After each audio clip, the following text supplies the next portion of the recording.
Hi, I'm Pat. I'm Love Humble's wife, and we've had many requests for carrot cake, how to make that when you're out camping.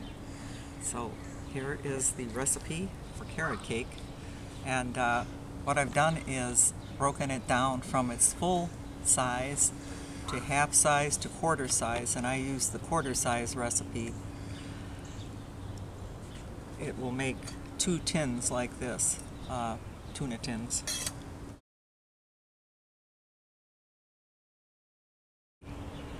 So you'll need a half a cup of all-purpose flour, or if you are sensitive to gluten, you can use a gluten-free flour.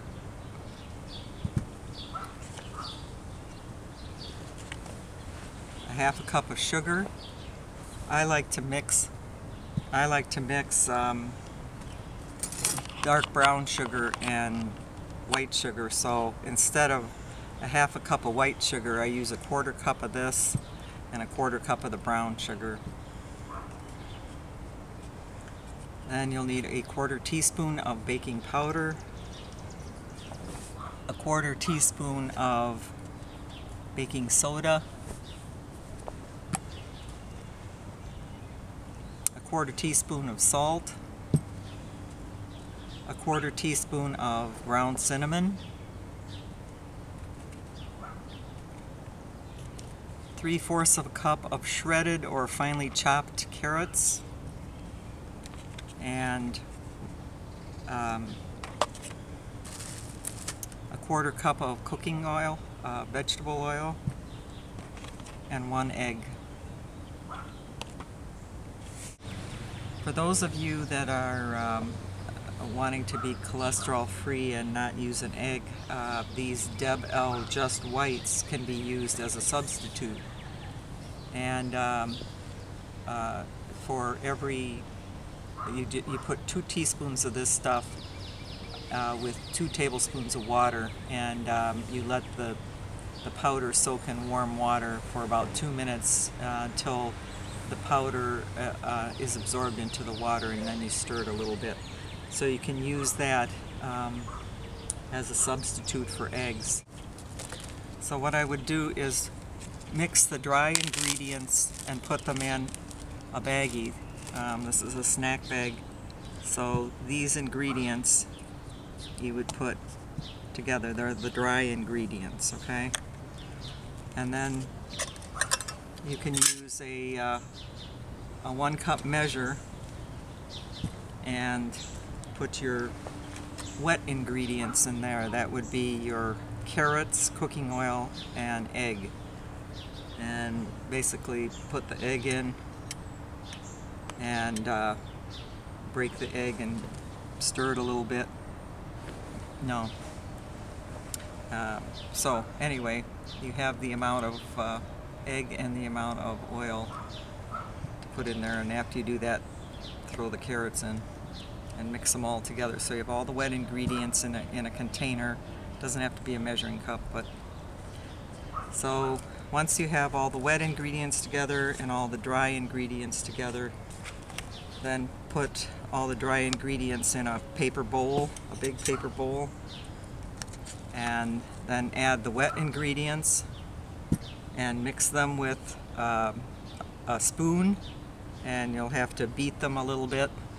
Be nice to beat it for 2 minutes, which is what the recipe calls for, but I didn't beat it for 2 minutes when I made that original carrot cake recipe.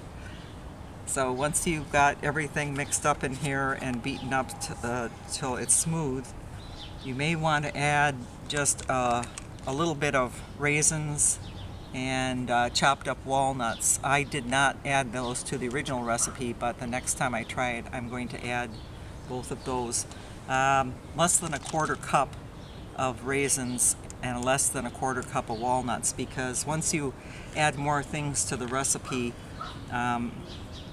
it takes liquid away from these things anyway. So pour your batter into the tuna container about 3/4 of the way up, and then you'll want to take some foil, heavy-duty foil,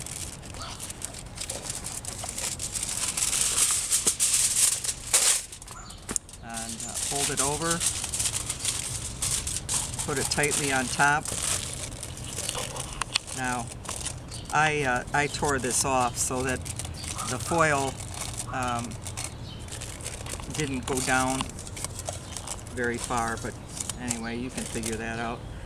And tie a string around it like that. Make sure the string is tight, and then use a cooking pot with a tight fitting lid. The next thing to do is put the lid of the tuna can in the bottom of the pot before you put the carrot cake in. It helps to have just a little bit extra layer between the pot and your cake. So you just set that in there, then fill that with water. Then you're going to pour water in so that it comes up about halfway up the side of this tuna tin. And then you're going to put the cover on, and meanwhile, of course, you've prepared your coals, and you're going to set this on the coals and you're going to let it bake for an hour. Meanwhile, that gives you time to whittle a stick, because you're going to have to check your carrot cake to make sure it's done. So at about 55 minutes, take the lid off, remove the tin, take the foil off, check, insert the twig in there, and if it comes out clean, it means that it's done. If not, put the string back around it, put it back in there. So what I did was I tied this in a bow when I put it around here, so it was easy to retie again. Okay, so put it back in for about another 10 minutes back on the coals. You might want to renew the coals a little bit underneath it. Okay, so that's the carrot cake that I made in the other video. Now you can use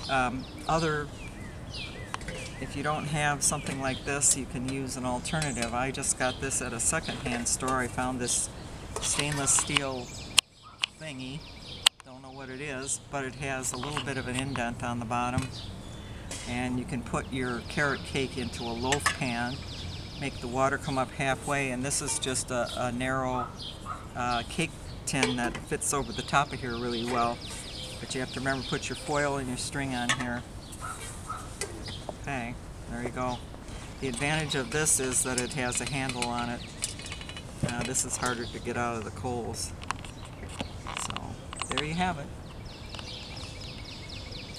Enjoy. I want to give credit to this method.